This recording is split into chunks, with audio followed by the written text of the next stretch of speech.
Hello friends, welcome back my YouTube channel MS maths, जहां मैं upload करता हूं बीएससी मैथमेटिक्स एंड फिजिक्स से रिलेटेड वीडियो लेक्चर्स।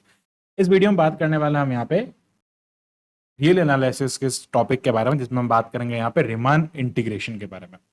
तो रिमान इंटीग्रेशन क्या होता है, ये हमने हमारे प्रीवियस वीडियो में भी देखा कि किस टाइप से हमारे पास में डायरबॉक्स सम, पार्टीशन, रिफाइनमेंट और ये सारी चीजें होती है। ये सारी चीजें आपको अगर क्लियर है तो आप यहाँ पे रिमान इंटीग्रेबल को बहुत अच्छे से समझ सकते हैं। तो वो सारे वीडियोस आप हमारी प्लेलिस्ट में जाके देख सकते हैं।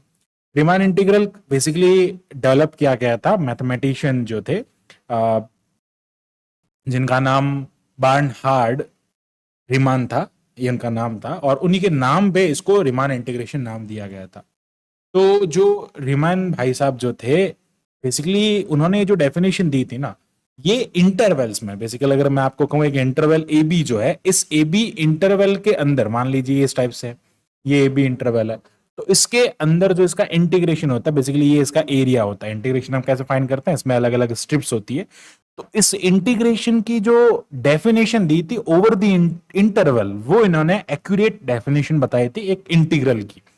तो उसी को अपन रिमान इंटीग्रल कहते हैं। अब रिमान इंटीग्रल समझने से पहले दो चीजें क्लियर होनी चाहिए, अपर रिमान इंटीग्रेशन और लोअर रिमान इंटीग्रेशन। तो अपर रिमान इंटीग्रेशन के बारे में बात करते हैं यहाँ पे।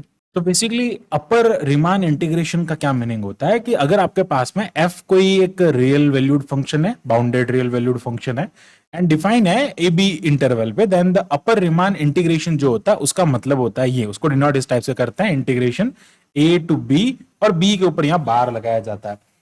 तो ये बेसिकली होता क्या है, ये जो रिमान इंटीग्रेशन है ये अपर रिमान इंटीग्रेशन होता है। इसका मतलब होता है कि आप यहां पे जो अपर डायरबॉक्स सम फाइंड कर रहे हैं बेसिकली, ठीक है, अपर डायरबॉक्स सम जो फाइंड कर रहे हैं, उस अपर डायरबॉक्स सम यानी कि यूपीएफ जिसको कहते हैं, उसका आपको यहाँ पे इन्फीमम लेना है। अपर डायरबॉक्स सम का यहाँ पे इन्फीमम लेना है, that is known as upper Riemann integrable. Upper का इन्फीमम लेना है और लोअर का, बेसिकली यहाँ पे लोअर होगा, this is lower Riemann this is the lower Darboux सम।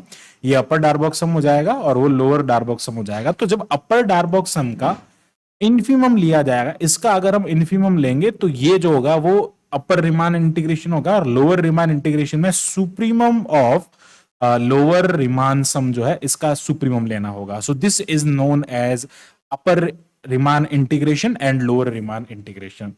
अब कोई फंक्शन जो है वो रिमान इंटीग्रेबल कब होगा, उसके बारे में अगर हमें बात करना है, तो रिमान इंटीग्रेबल के लिए कंडीशन होती है कि अगर उसका लोअर रिमान इंटीग्रेशन और अपर रिमान इंटीग्रेशन सेम हो जाता है, बेसिकली इक्वल हो जाता है। ठीक है, लोअर रिमान इंटीग्रेशन को ऐसे डिनोट करते हैं। ठीक है, इसमें बार जो होता है वो यहाँ पे इसके नीचे लगता है, ये चीज इसमें ध्यान, नोटेशन को ध्यान रखना।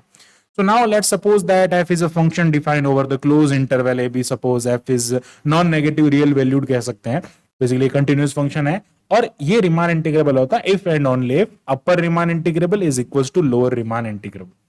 अपर रिमान इंटीग्रेशन अगर लोअर रिमान इंटीग्रेशन के इक्वल हो जाता है तो ये रिमान इंटीग्रेशन कहलाता है। इस पे बेस्ड क्वेश्चन हम आगे प्लेलिस्ट में करेंगे, आप वीडियो वहां जाके देख सकते हैं। अब बेसिकली अगर फंक्शन रिमान इंटीग्रेशन है तो उसका नोटेशन वही डेफिनेट इंटीग्रल, जिसको हम कहते हैं लिमिट का, लिमिट वाला जो इंटीग्रेशन होता है डेफिनेट इंटीग्रल, ये वही डेफिनेट इंटीग्रल है जो इसके एरिया को डिनोट करता है। और इसको डिनोट करने का तरीका है r is belongs to pf, इस टाइप से इसको डिनोट किया जाता है। और अगर ये दोनों इक्वल नहीं होते हैं तो उस फंक्शन को हम कहते हैं वो रिमान इंटीग्रेबल फंक्शन नहीं है, और उसका नोटेशन ये होता है। So this is all about the Riemann integration, ये इसकी डेफिनेशन है। Upper Riemann integration, lower Riemann integration की डेफिनेशन पूछी जा सकती है, और ये पूछा जा सकता है कि किस कंडीशन में, बेसिकली मेन कंडीशन होती है कि upper Riemann integration is equals to lower Riemann integration. In that case यहाँ पे फंक्शन रिमान इंटीग्रेबल होता है। So this is all about the Riemann integration. I hope आपको पूरा टॉपिक जो है वो अच्छे से क्लियर हुआ होगा। So thanks for watching my video, keep watching MS maths, and इसी टाइप के फॉर मोर वीडियोस के लिए हमारे चैनल को सब्सक्राइब करें। Thank you, bye bye.